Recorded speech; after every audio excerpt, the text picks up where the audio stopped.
a wire from like Bank of America to PNC Bank, there are multiple steps.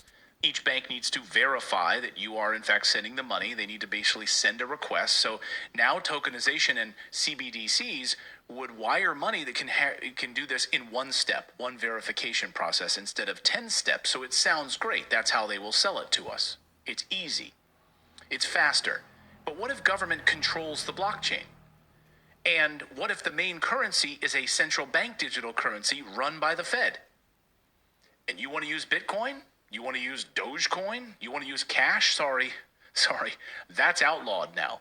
You can't do that. Oh, you're using this illegal currency? Sorry, you're going to jail. We already see the move towards trying to get rid of digital currency that's not run by the federal government. They don't like Bitcoin. They absolutely don't like a lot of these other cryptocurrencies. Sorry, that's outlawed. You need to use America's digital currency or the EU's digital currency. That is controlled by a central power. You don't need to imagine it because it's already happening. But more importantly, it's all about the control. Buried towards the end of this report is this nugget on who would control these transactions. And again, this is why no one's covering this story, because it's nuanced and it takes time to explain this all. So you're just going to wind up one day with this thing in your wallet, a digital wallet, and no one's going to explain this to you.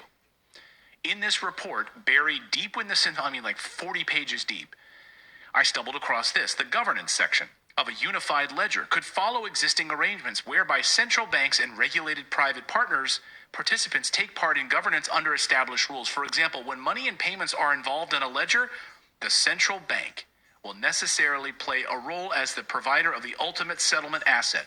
Its specific involvement in governance arrangements could take various forms, much as it does in the case of traditional payment systems, where public ownership, regulation, and oversight, as well as private mutual ownership, are viable options.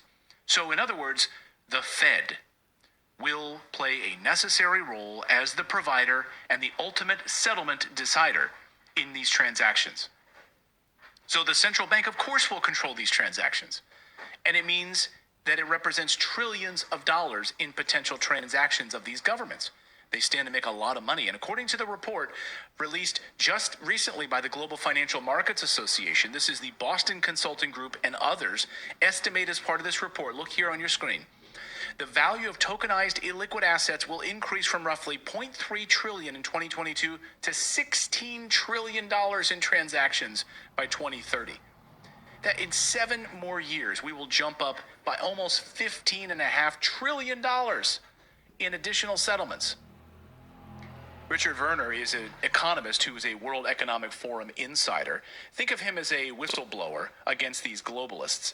He was chosen by Klaus Schwab at the time as a global leader.